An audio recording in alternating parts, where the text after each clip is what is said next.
de fidelidade diante da nossa infidelidade. Se nós formos infiéis, como diz o apóstolo Paulo a Timóteo, ele continuará fiel, porque não pode negar a si mesmo. Mas então o que ele fará? Porque muitos cristãos, muitos mesmo aqui, quem sabe, eu não sei, diante do que ouviu sexta, sábado, domingo, poderá sair daqui e falar assim, que nada, eu vou continuar do mesmo jeito. Mas que continue. Mas no dia que o Senhor nos julgar, ou nós teremos galardão, ou teremos a disciplina. Veja como que o salmista diz aqui no Salmo de número 89, a partir do versículo 30.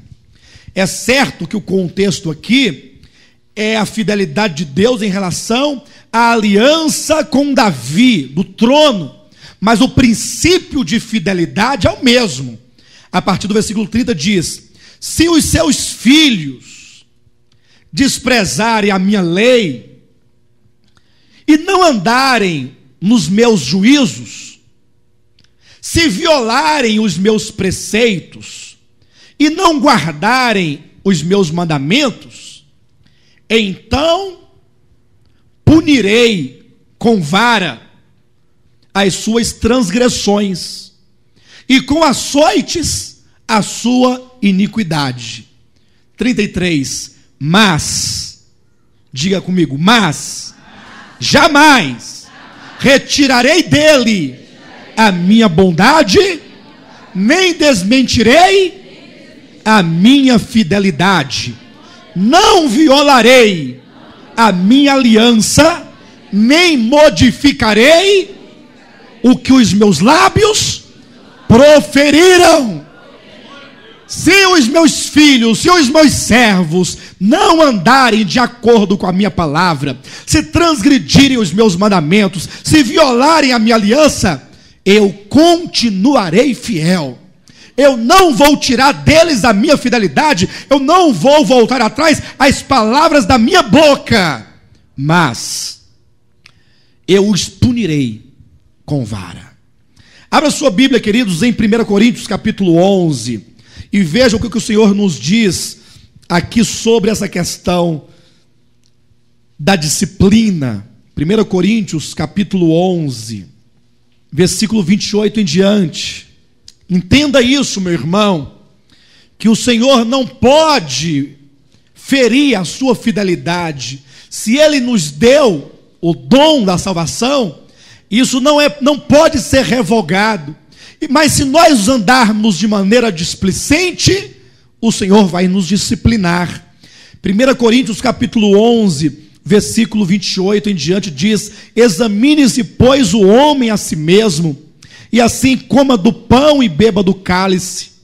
Pois quem come e bebe sem discernir o corpo, come e bebe juízo para si. Eis a razão, porque há entre vós muitos fracos e doentes, e não poucos que dormem. Sabiam disso?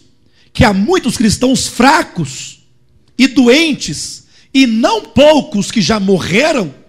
E por que estão fracos, doentes e chegaram a morrer?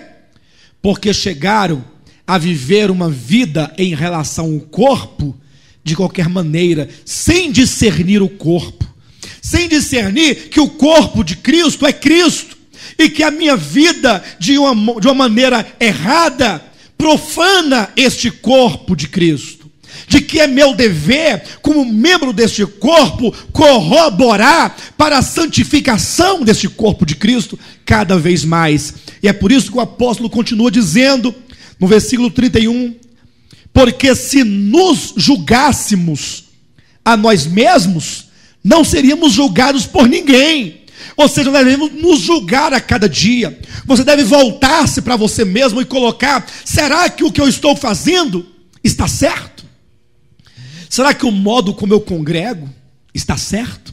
Será que o modo como eu oro, ou o modo como eu considero a reunião de oração, e as reuniões de estudo, e a reunião do domingo, e a reunião da conferência? Será que o modo como eu vejo o meu irmão, como eu trato o meu irmão, o modo como eu oferto, o modo como eu falo, o modo como eu ando, será que isso promove a glória de Deus? Ou será que o meu viver está trazendo vitupério para o corpo de Cristo? Se eu estou profanando o testemunho do corpo de Cristo, porque eu sou membro deste corpo.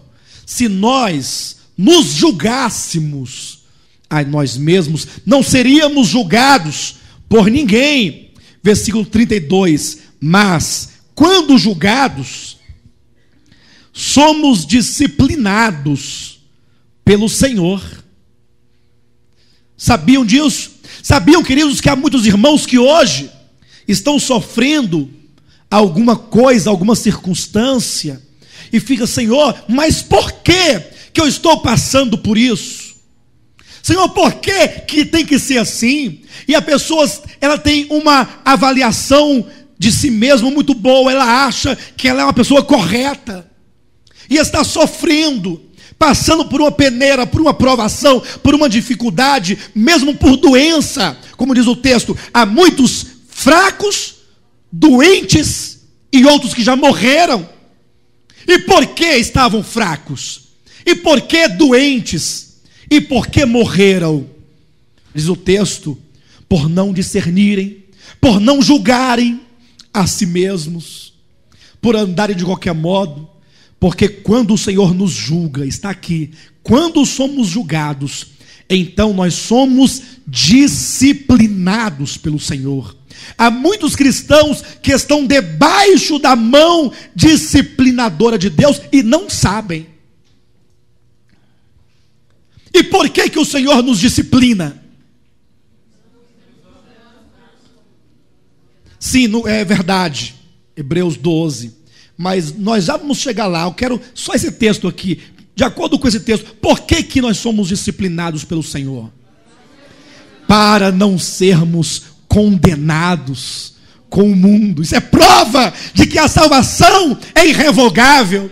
O Senhor nos ama, Ele nos salvou, e Ele não vai nos condenar com o mundo. E alguém diz: mas como Ele não vai condenar, se o indivíduo crente vive tanto quanto o incrédulo? Calma, ele não será condenado com o mundo. Por isso é que o Senhor vai discipliná-lo. E para que serve a disciplina? Hebreus capítulo 12, em nome de Jesus. Hebreus capítulo 12, a partir do versículo 4, nos diz assim: ora, na vossa luta contra o pecado, ainda não tendes resistido até o sangue, e estáis esquecidos da exortação, que como a filhos discorre convosco. Filho meu, não menospreze a correção que vem do Senhor, nem desmaies quando por ele és reprovado, porque o Senhor corrige a quem ama, e açoita a todo filho a quem recebe. Olha o versículo 7, é para a disciplina que perseverais. Deus vos trata como filhos, pois que filho há que o pai não corrige? Mas se estáis sem correção, de que todos se têm tornado participantes, logo sois bastardos e não filhos. Além disso, tínhamos nossos pais segundo a carne, que nos corrigiam e os respeitávamos. Não havemos de estar em maior submissão ao Pai espiritual, e então viveremos? Pois eles, os pais terrenos, nos corrigiam por pouco tempo, segundo melhor lhes parecia. Deus, porém, nos disciplina para aproveitamento. Você olha para o irmão e fala assim: essa aqui não tem jeito não. O marido olha para a esposa e fala assim: essa aqui não tem jeito não. Olha, pastor, você não sabe, mas aqui já tentei, essa não muda. E a esposa olha para o marido e fala assim: pastor, esse aqui, você não sabe dar mesmo texto. Esse não muda, não tem jeito. Está aqui, ó. O Senhor nos disciplina para aproveitamento. Humanamente falando, a gente jogava um tanto de crente no lago de fogo. Esse não presta, vai para o lago de fogo. Esse não tem futuro, vai para o lago de fogo. Mas Deus fala: não, pode ser um tição tirado do fogo, Estava lá a madeira no fogo, queimou, estava só o torrão, acabou aqui que acabou. Não, tira daí. E eu vou transformá-lo em diamante. Porque até o carvão produz diamante.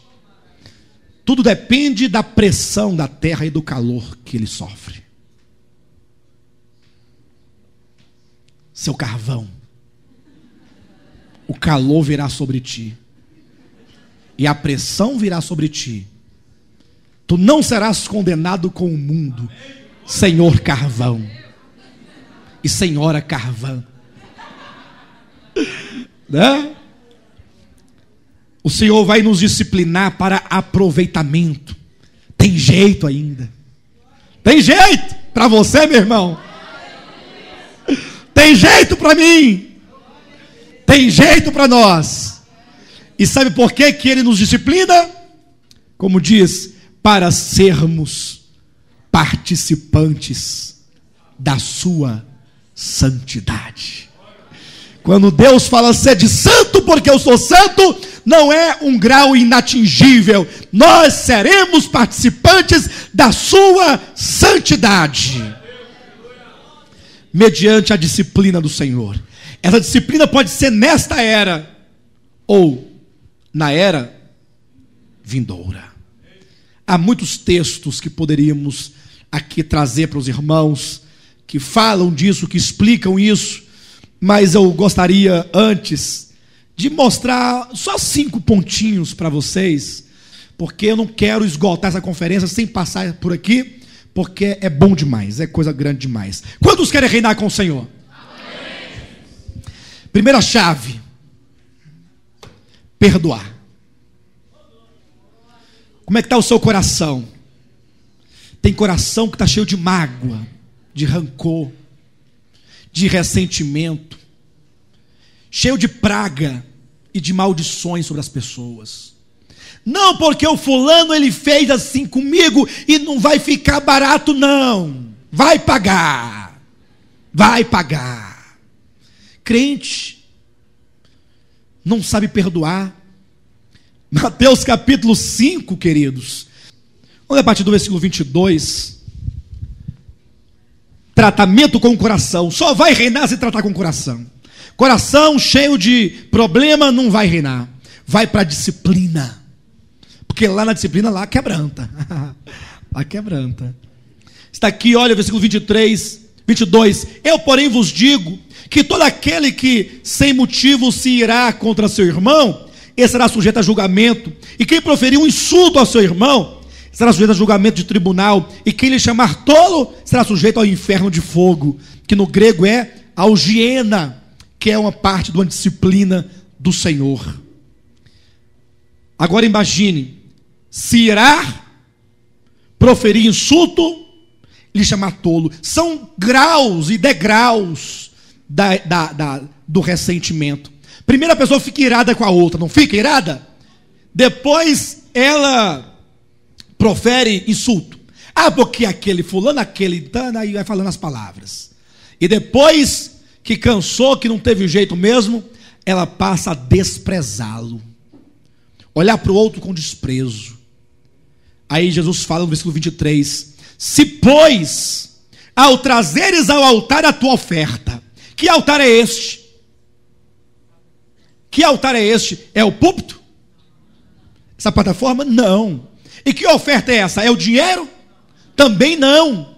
O altar a que Jesus refere é o altar de holocausto.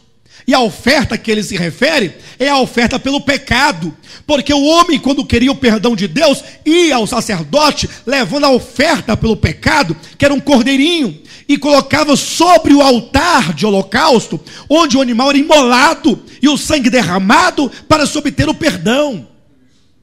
Então ele diz: quando levares ao altar a tua oferta, para nós hoje, quando você vai diante de Deus, buscar dele o seu perdão, buscar nele a reconciliação, e tu te lembrares de que teu irmão tem alguma coisa contra ti, deixa perante o altar a tua oferta, vai primeiro reconciliar-te com o teu irmão, e então, voltando, faze a tua oferta. Entra em acordo sem demora com o teu adversário. Vá pedir o perdão, vá ministrar